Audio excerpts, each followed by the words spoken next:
1485 সাল রাজা সুন্দরানন্দ ঠাকুরের রাজপ্রাসাদ থেকে যে প্রথার সূচনা, তা একসময় বাংলার প্রান্তিক কৃষকের নিয়তির সাথে এমন নির্মমভাবে জড়িয়ে পড়বে তা হয়তো কেউ কল্পনাও করেনি। চড়ক, আজ যাকে আমরা নিছক লোকজ উৎসব হিসেবে উদযাপন করি, তার গভীরে প্রথিত রয়েছে নীরব শোষণের এক অমোঘ ইতিহাস।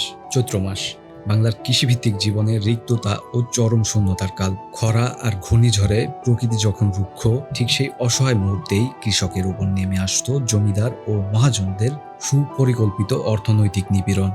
খাজনা পরিশোধের চূড়ান্ত সময়সীমা নির্ধারিত ছিল 30শে চৈত্র। একদিকে ফসলহীন শূন্য প্রান্তর, অন্যদিকে ঋণের বিশাল বোঝা। যাদের সেই বিপুল খাজনা মেটানোর সামর্থ্য ছিল না, জমিদারদের লেঠেল বাহিনী সেই সব নিঃস্ব কৃষকদের টেনে আনত উৎসবের মাঠে। ঋণ শোধের বিকল্প হিসেবে তাদের সামনে দাঁড় করানো হতো এক পৈশাচিক শর্ত।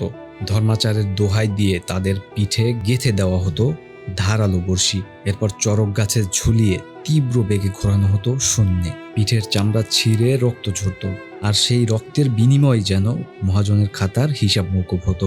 এটি কোনো ভক্তি ছিল না, এটি ছিল ঋণগ্রস্ত মানুষের উপর ক্ষমতাশীল শ্রেণীর এক উন্মুক্ত ও শারীরিক নির্যাতন, যাকে উৎসবের জাঁকজমক দিয়ে আড়াল করা হয়েছিল। পণ্ডিত যোগদেশ চন্দ্র রায় তার পূজা পর্বণ গ্রন্থে স্পষ্ট করে উল্লেখ করেছেন, পহেলা বৈশাখ কখনোই বাঙালির আদি নববর্ষ ছিল না। আমাদের প্রকৃত নববর্ষ ছিল অগ্রহায়ণের নবান্ন উৎসব। কিন্তু সম্রাট আকবরের খাজনা আদায়ের নীতি এবং পরবর্তীতে লর্ড কর্নওয়ালিসের চিরস্থায়ী বন্দোবস্ত বাংলার এই সামাজিক কাঠামোকে চিরতরে বদলে দেয়। পহেলা বৈশাখ বা হালখাতা হয়ে ওঠে বণিক ও মহাজনদের বকেয়া আদায়ের এক সুশোভিত মাধ্যম। চড়কের চাকা যখন তীব্র বেগে ঘোরে, তখন কি আমরা সেই সব নিঃস্ব কৃষকদের কথা স্মরণ করি, যারা খাজনার নির্মম দায়ে জমিদারদের মনোরঞ্জনের জন্য নিজেদের শরীর বর্ষিতে বিঁধতে বাধ্য হয়েছিল?